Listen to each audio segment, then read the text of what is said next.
말씀은 에스겔 47장 1절과 2절 말씀 되겠습니다. 우리 팜플렉스 말씀과 조금 바꾸었습니다. 에스겔서 47장 1절과 2절의 말씀.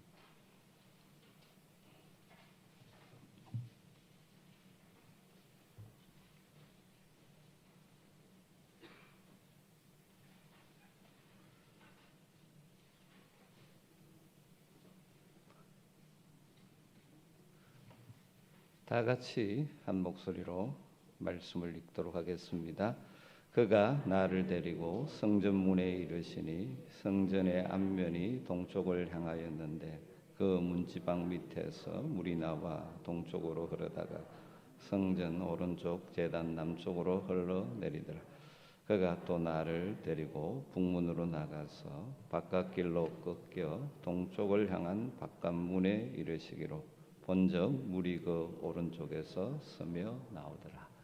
오늘도 귀한 말씀 우리 이재범 목사님 주시겠습니다. 박수로 우리 맞이하도록 하겠습니다.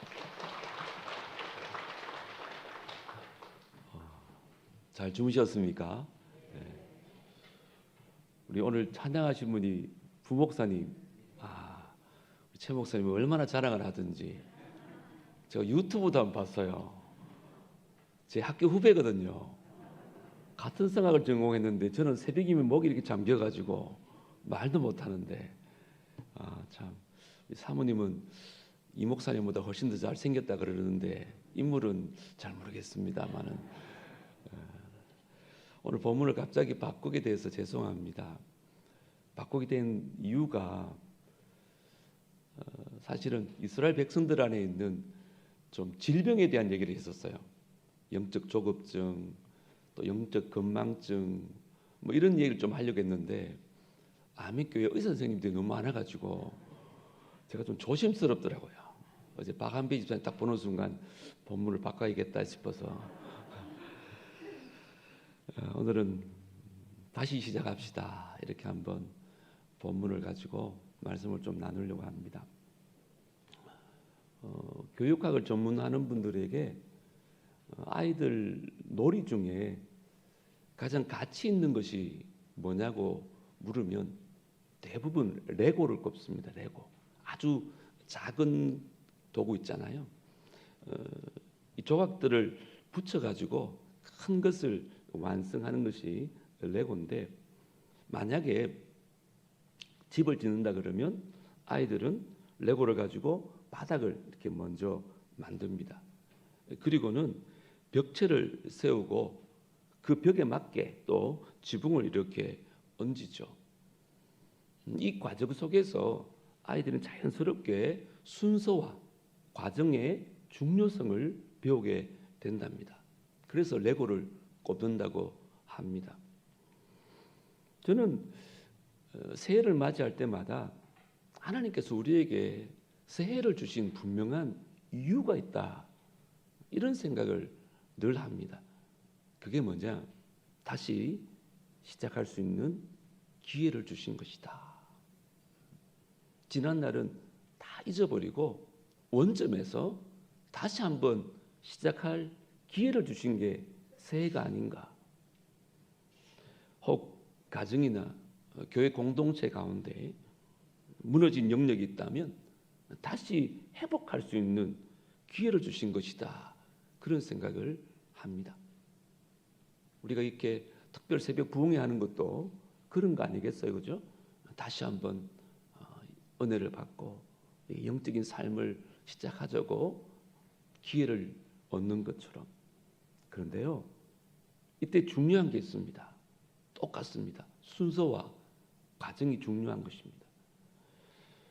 오늘 여러분과 함께 나눌 주제가 바로 그것입니다. 이스라엘은 오늘 본문에 보면 이제 바벨론에게 멸망을 해서 많은 사람들이 포로로 잡혀갔습니다. 이 에스겔서를 쓴 제사장 에스겔도 지금 포로로 잡혀가 있는 상태입니다.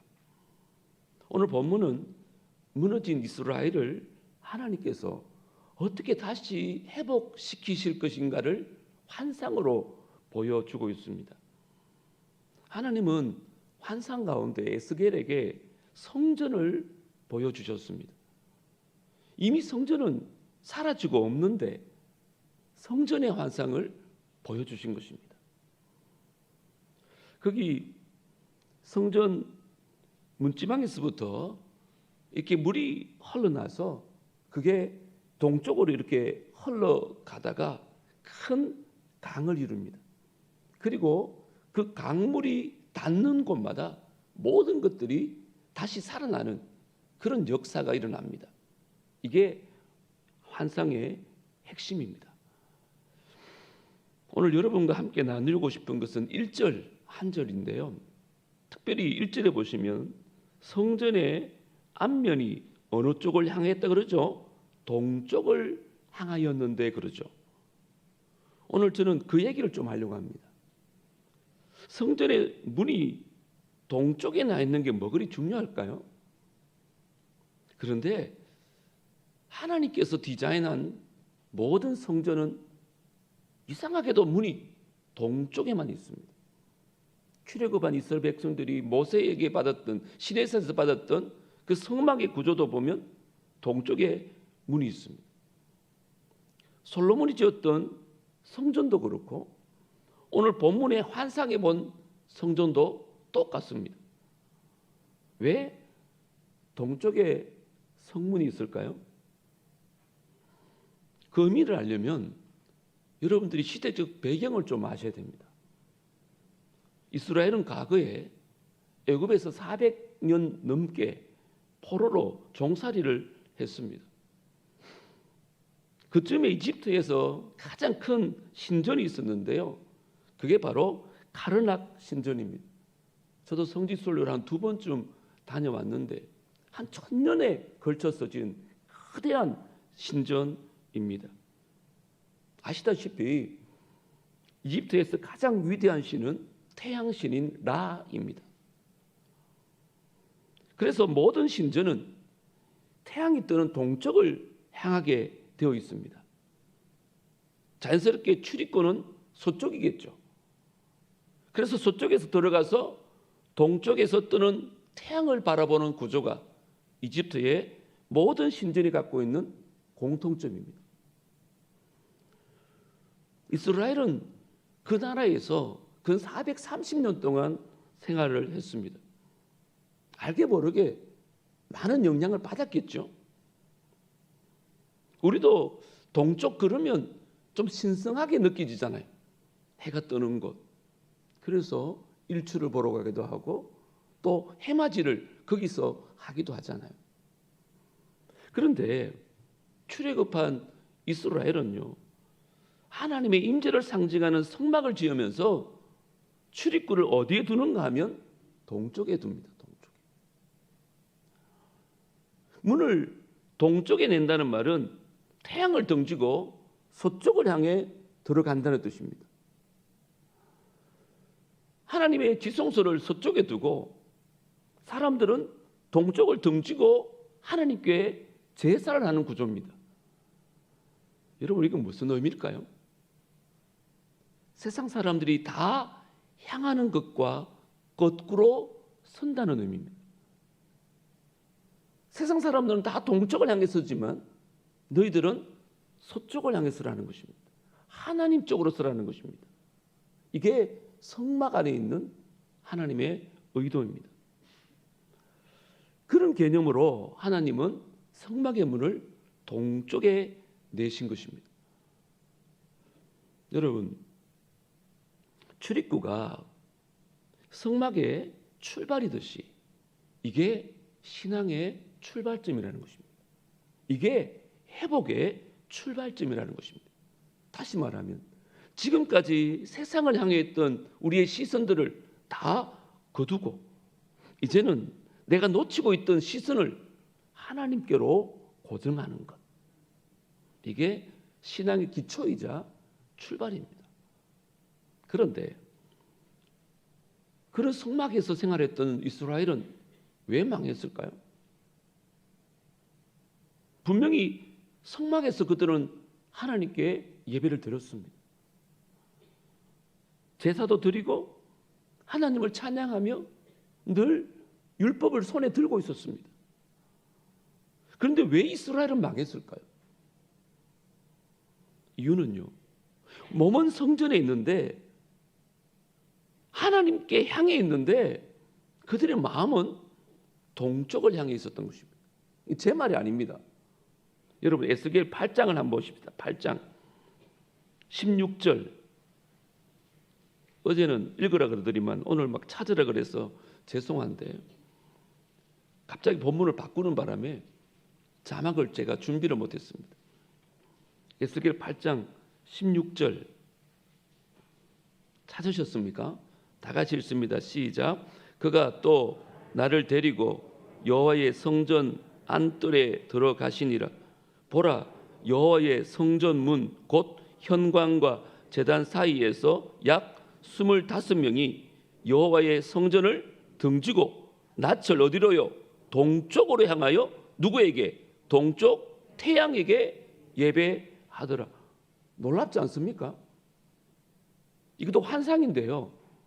성전에서 제사 드리던 25명가량의 제사장들이요, 등을 하나님께 보이고는 동쪽에 있는 태양을 향해서 제사를 하고 있는 거예요. 하나님께서 왜 이 환상을 보여주셨을까요?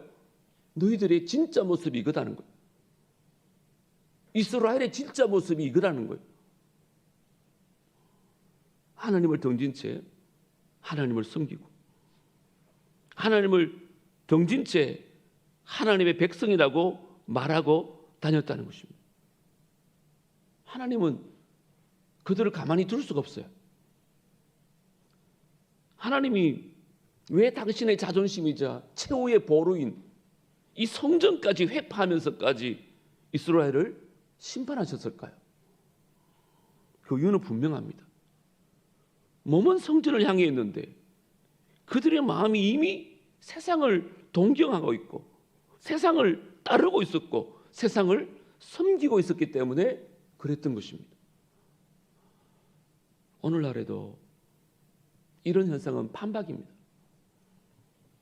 몸은 예배당에 있지만 마음은 하나님을 등진 채 늘 세상을 향해 따라가는 게 대사입니다. 다수가 이 길 간다 그러면 여과 없이 다 그 길을 따라가고 있지 않습니까? 죄송하지만 그런 교인들, 그런 목회자들 교회 안에 많습니다. 여러분 얼마 전에 뉴스 보셨는지 모르겠지만 라임 사태 김모 회장이 붙잡혔지 않습니까? 제가 실명은 거론하지 않겠습니다만은 이분이 한때 잘 나갈 때 있잖아요. 자타 본인도 그렇고 기독교인으로 유명했습니다. 얼마나 독실했는가. 술은 절대 입에 안 댔고요. 어쩔 수 없이 접대를 위해서 룸사롱에 가면요, 새벽 4시가 되면 짐을 챙겨서 새벽 기도를 하루도 안 빠집니다. 그분이 다녔던 교회는 강남에 있는 대통령을 배출한 교회입니다. 여러분 도대체 그런 분에게 기도란 뭘까요? 그런 분에게 예배란 뭘까요? 그런 예배당에서 하나님 바라보고 있다고 하지만 실제 마음은 어디를 향해 있었을까요? 오늘 말씀은 그걸 저와 여러분에게 묻고 있는 거예요. 진짜 내 마음 어디를 향하고 있니? 진짜 네 마음 지금 어디를 향하고 있냐고 묻는 거예요. 여러분은 뭐라고 대답하시겠습니까? 여러분, 하나님이 창조하신 세계에 제일 마지막으로 초대받은 존재가 사람입니다. 왜요? 다 지으시고 맨 마지막에 사람을 창조했으니까 이 피조 세계에서 맨 마지막에 초대받은 게 인간 맞잖아요. 그런데요, 다른 모든 피조물들은 하나님이 주시면 다 만족하고 주시지 않으면 기다릴 줄 압니다. 하늘에서 비를 내려주시면 비에 흠뻑 젖고, 하늘에서 비를 주시지 않으면 인내하며 가만히 기다립니다. 땅이 다 갈라질 때까지. 그게 피조물다움 아닙니까? 그런데 맨 나중에 초대받은 이 인간은요, 갖고 싶은 게 너무 많아요. 오르고 싶은 게 너무 높아요. 심지어 하나님의 자리까지니까 말 다 했잖아요. 얼마나 그 욕망이 컸는지 모릅니다. 결국 그 욕심이 모든 만물을 다 난장판으로 만들어버려요. 그 뒤로 사람이 끼는 곳마다 그게 뭐가 되었든 피조물들이 다 손해를 보고 피조물들이 다 피해를 보는 구조가 되고 맙니다. 예를 들어 볼까요? 노아 홍수 때 얼마나 많은 생명이 죽었습니까? 수도 많은 동물들 누구 때문에 죽었습니까? 인간의 죄 때문입니다. 소돔과 고모라 땅은요, 에덴처럼 좋았던 땅입니다. 에덴처럼 너무너무 아름다운 땅이었어요. 그런데 사람들의 범죄로 말미암아 그 땅에 불심판이 임합니다. 산천초목 모든 생명들과 피조물들이요, 인간의 죄 때문에요, 다 불타버립니다. 이게 인간이 가는 곳마다 나타나는 현상들입니다. 가깝게 예를 들면 러시아와 우크라이나 두 나라 다 동방정교회를 믿는 기독교 국가입니다. 국민의 대다수가 기독교인이란 말이에요. 그런데 같은 하나님 믿는다고 하면서 지금 10달 넘게까지 저짓하고 있습니다. 누가 동방 기독교가 아니랄까 봐 지극히 동쪽을 향해 있는 거예요. 자기 욕심, 자기 이익, 우리의 필요, 세상, 철저하게 동쪽을 향해 있는 거죠.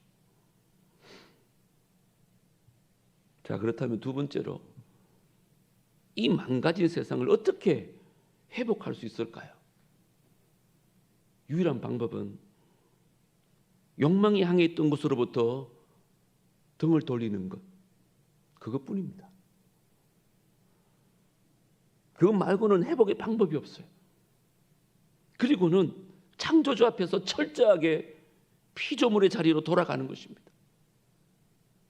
그것이 경배의 기본 자세고 예배란 그런 것입니다. 그래서 진짜 예배를 말했던 바울이요, 우리가 드려야 될 살아있는 진짜 영적 예배가 무엇인가를 로마서 12장 1절과 2절에 이렇게 소개합니다. 오기 전에 최 목사님 내가 설교를 듣고 왔는데 예배에 대해서 말씀하시더라고요. 너희 몸을 하나님이 기뻐하시는 거룩한 산제물로 드리라. 이는 너희가 드릴 영적 예배니라. 그러므로 너희는 이 세대를 본받지 말라. 갈로 그러므로는 우리 성경에는 없어요. 그런데 헬라어 원어에는 있습니다. 무슨 말입니까? 우리가 드릴 예배, 하나님께서 가장 기뻐하시는 영적 예배는 뭔가? 이 세대를 본받지 않는 것입니다. 이것이 바로 영적 예배란 말이에요.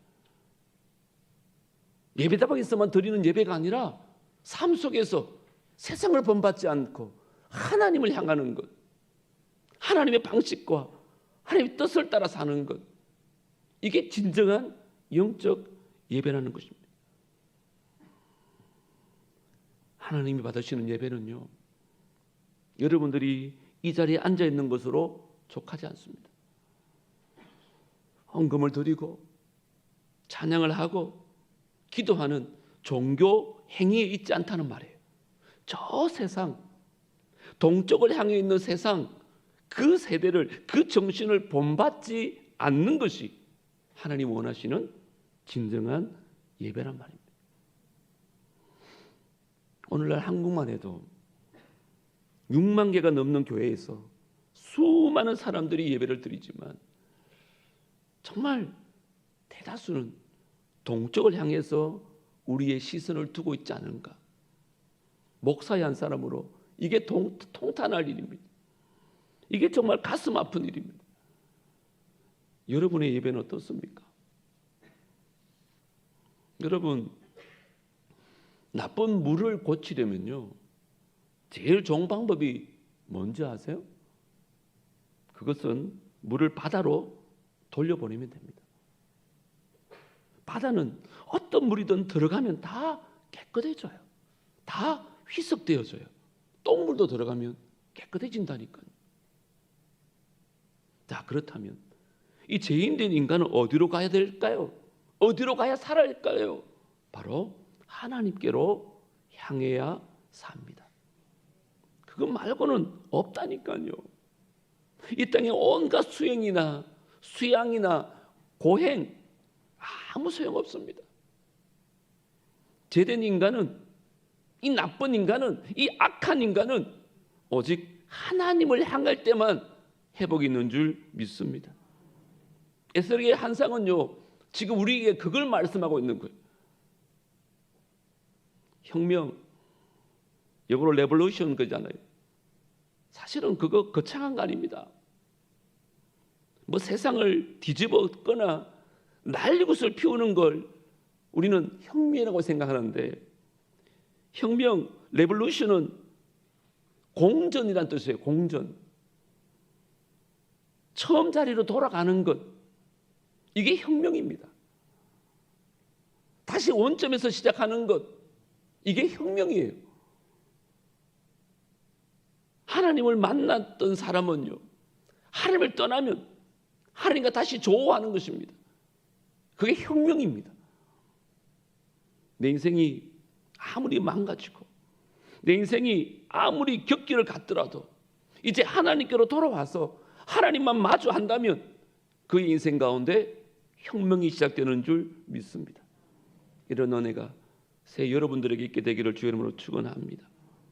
그래서 마지막으로 이제 우리가 할 일이 뭔가 따라합니다. 시선을 하나님께로 향하십시다. 우리의 시선을 하나님께로 향해야 됩니다. 저 세상을 향해 있던 우리의 시선부터 하나님께로 하자는 것입니다. 아무리 가난해도요, 아무리 못 배워도요, 아무리 어렵고 힘들어도요, 누구나 할 수 있는 게 하나 있어요. 그것은 시선을 맞추는 것. 그거 어렵습니까? 그건 누구나 할 수 있잖아요. 갓난아이가 부모들에게 뭐 특별한 거 합니까? 엄마 아빠가 우쭈쭈 할 때 엄마 아빠 한번 쓱 보고 씩 웃어주면 그게 족한 거 아닌가요? 최 목사님이 지난번 손주 이야기를 여기서 하더라고요. 저는 우리 교회에서 한 번도 못 해봤는데 아멘 교회에서 한번 할게요. 저도 첫 손주가 태어났어요. 60일 지납니다. 지금 뭐 하는 줄 알아요? 옹알이 합니다. 그리고 겨우 눈을 맞춥니다. 우리 집사람 하루 종일 그거 보고 있습니다. 다 해라. 웃기만 하면, 옹알이만 해도 그거 하나로 부모의 사랑을 다 받고 있어요. 그거 하나로 필요한 것들 다 공급받고요. 그게 부모의 얼마나 자랑이 되는지 보는 사람마다 핸드폰으로 자랑합니다. 여러분, 하나님의 백성들이 뭐 대단한 일 한다고 하나님의 자랑이 되는 거 아니에요. 하나님을 잘 보고만 있어도, 우리의 시선이 하나님께 고정만 되어 있어도 그게 하나님의 영광이 되어지고 하나님의 자랑이 되고 하나님께서 우리 모든 것을 공급해 주시는, 책임져 주시는 인생이 될 수 있단 말이에요. 이게 비결입니다. 다윗을 한번 보세요. 다윗이 사울에게 막 쫓겨다닐 때 너무 답답하고 힘들다 보니까 한 번은 블레셋까지 찾아갑니다. 위장을 해서. 그 들통이 나잖아요. 그래서 막 미친 척하면서 겨우 도망간 곳이 아둘람 굴이었습니다. 그때 아둘람 굴에서 쓴 시가 시편 57편인데 제가 7절을 한번 읽어드리겠습니다. 하나님이여, 내 마음이 확정되었고 내 마음이 확정되었사오니 내가 노래하고 내가 찬송하리이다. 이게 확정이란 말이 시선이 고정되었다 이런 뜻입니다. 이전까지 여러분 다윗이 왜 힘들었을까요? 그냥 쫓겨다녔기 때문에? 너무 외로웠기 때문에? 아니요. 시선이 분산되어 있어 힘들었던 거예요. 여기 가면 좀 도와줄까? 저 사람에게 내가 손 내밀면 저 사람이 날 좀 도움이 될까? 시선이 분산되어 있으니까 힘들었던 거예요. 그런데 이제 사람에게 소망이 없구나. 코끝에 호흡이 있는 사람에게는 의지할 바가 안 되는구나. 그걸 깨닫고 나서 하나님께로 시선을 고정하니까 그때부터 마음이 확정하고 확정하니까 놀라운 일들이 벌어지는 거예요. 그때부터요, 다윗에게 사람들이 막 몰려오기 시작합니다. 그때부터 다윗의 인생은요, 누군가에게 덕이 되는 인생, 누군가를 세워주는 인생, 누군가에게 유익을 끼치는 인생으로 바뀌기 시작합니다. 여러분, 놀라운 일입니다. 하나님께 시선만 두어도 삶이 이렇게 180도 바뀌는 것입니다. 2023년 새해가 밝았지만 들리는 소식은 암울합니다. 다들 아시겠지만 금년이 최고로 힘들지 않겠는가? IMF 때보다 경제는 더 어려울 것이다. 그렇게들 전망합니다. 여러분, 그럼에도 불구하고 우리가 해야 될 일이 있습니다. 하나님을 향해서 시선을 돌리는 것부터 시작할 수 있게 되기를 주의 이름으로 축원합니다. 아무것도 아닌 것 같아도요, 우리 모든 그리스도인의 힘은, 그 능력은, 회복은요, 여기서만 시작할 수 있다는 것을 오늘 이 환상이 알려주고 있는 거예요. 그런 사람에게는 회복을 넘어서서 하나님의 영광에 참여하는 복도 누리게 됩니다. 그 증거가 있어요. 또 제 말이 아니라니까요. 자, 43장을 보십시다. 43장. 하나님께 시선을 두면 하나님께서 어떤 복을 주시는지 43장 2절 다 같이 읽어볼까요? 시작. 이스라엘 하나님의 영광이 동쪽에서부터 오는데 하나님의 음성이 많은 물소리 같고 땅은 그 영광으로 말미암아 하나님의 영광이 어디서 온다고요? 동쪽에서 와요. 시선을 하나님께로 향했더니 동쪽에서 영광이 오는 거예요.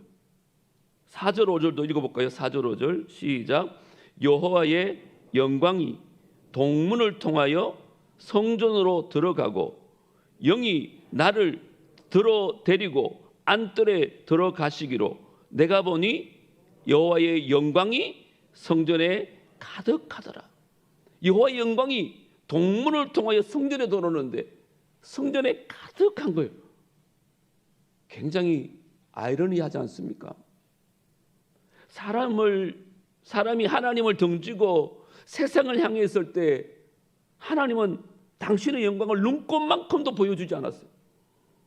그런데 동쪽, 세상을 향해 등을 돌리고 이제 하나님을 쳐다보기 시작하니까 저 동쪽에서, 세상에서 하나님의 영광이 내가 있는 곳으로 임하기 시작하는 것입니다. 이게 하나님의 법입니다. 이게 하나님의 방법이에요. 우리는 다 세상의 영광이 있는 줄 알아요. 그래서 거기만 쳐다보고 살아요. 여러분, 아닙니다. 세상은 백날 천날 쳐다봐도 거기는 아무것도 오지 않아요. 대신 하나님을 쳐다볼 때 저 세상 쪽에서 하나님이 주시는 그 영광이 우리 삶을 파고들고 또 충만하게 만들어 준다는 사실입니다. 누가 그렇게 할까요? 성령 하나님께서 그렇게 하시는 거예요. 바로 이어지는 본문이 그 본문입니다. 성전 문지방에 흘러나오는 물들이 동쪽을 흘러요. 동쪽은 뭐라고요? 세상이에요. 다 죽어 있는 곳이에요.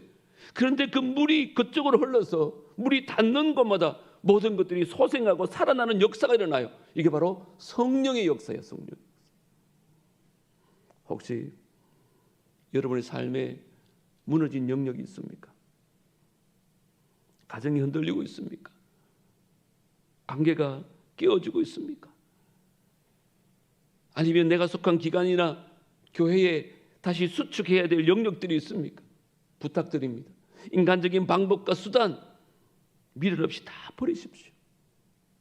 다시 원점으로 돌아가서 하나님을 바라보는 것에서 2023년 시작할 수 있게 되기를 주 이름으로 축원합니다. 그러면 마지막 날 하나님 앞에 하나님께서 다 하셨다고 그렇게 고백하면서 하나님 앞에 영광을 올려드리게 될 줄 믿습니다. 젊은이들이 많이 부르던 찬양 중에 시선이라는 제목의 찬양이 있습니다. 내게로부터 눈을 들어 주를 보기 시작할 때 주의 일을 보겠네. 내 작은 마음 돌이키사 하늘의 꿈 꾸게 하시네. 주님을 볼 때 모든 시선을 주님께 드리고 살아계신 하나님을 느낄 때 내 삶은 주의 역사가 되고 하나님이 일하기 시작하네. 시선을 하나님께 두시면 하나님께서 여러분 삶 가운데, 가정 가운데, 일터 가운데, 이 교회 가운데 역사해 주실 줄 믿습니다. 기도하십시다. 오늘 이 시간에 주신 말씀 갑자기 이렇게 바꾸게 된 것도 어쩌면 여러분 안에 한 사람이라도 이 말씀을 들어야 될 사람이 있기 때문에 갑작스럽게 주의 종에게 그 마음을 주신 거라 저는 그런 생각을 하고 오늘 다녔었습니다. 이 말씀이 정말 나를 향한 하나님의 음성으로 들려진다면 이 시간에 주님 앞에 우리의 시선을 돌이키겠다고, 세상만을 향해 있던 우리의 시선을 돌이키겠다고, 몸은 늘 성전에 와서 예배자로 있었지만 이 마음은 늘 세상을 향해 있었다면 이제 내 시선을, 내 마음을 동쪽이 아니라 하나님을 바라보며 살겠노라고. 그래서 무너진 가정, 무너진 기업, 무너진 영역 가운데 하나님이 일하심을 보게 되는, 성전에 흘러오는 물이 그 닿는 곳마다 다 소생하는 역사가 일어났던 것처럼 2023년 그렇게 시작하게 하시고 그렇게 소생케 되는 역사가 일어나게 해달라고 우리 주님 한번 부르고 통성으로 기도하신 후에 우리 각자 기도하고 돌아가겠습니다. 주여, 하나님 아버지 참으로 감사합니다. 오늘 이 새벽에 부족한 종을 이 귀한 교회에 보내주시고 말씀으로 함께 은혜 나누게 하시니 감사합니다. 예정되었던 말씀이 아니라 새로운 말씀을 나누게 하신 것도 하나님의 뜻이 우리 가운데 있는 줄 믿습니다. 오늘 우리 가운데 이 말씀을 들어야 될 한 사람이 있었기에 종을 통하여 그 말씀을 하게 하신 줄 믿습니다. 그 한 사람이 나기를 원합니다.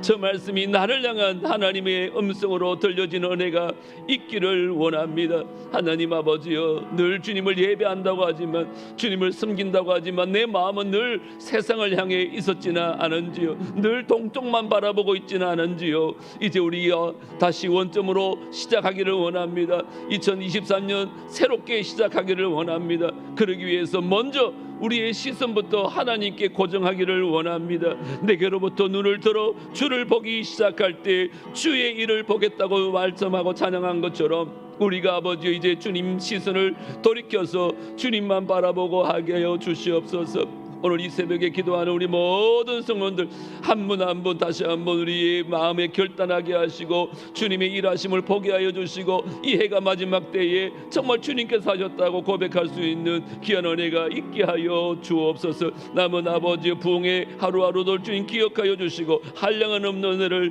부어 주시옵소서. 아멘. 교회가 정말 2023년 새롭게 되어지는 놀라운 한 해가 될 수 있도록 역사하여 주시고 아멘의 모든 성도들 한 사람 한 사람 가정이 살아나고 아버지여 기업이 살아나고 자녀들이 살아나는 놀라운 역사가 있게 하여 주시옵소서. 저온 잠시 왔다 가지만 주여 주님의 영광이 이곳에 늘 함께하여 주시옵시고 이 특별 새벽 부흥회 가운데도 주님 함께하여 주시옵소서. 우리가 오늘 기도하는 가운데도 주님 역사하여 주시옵시고 응답하여 주시옵소서. 오 주님을 찬양.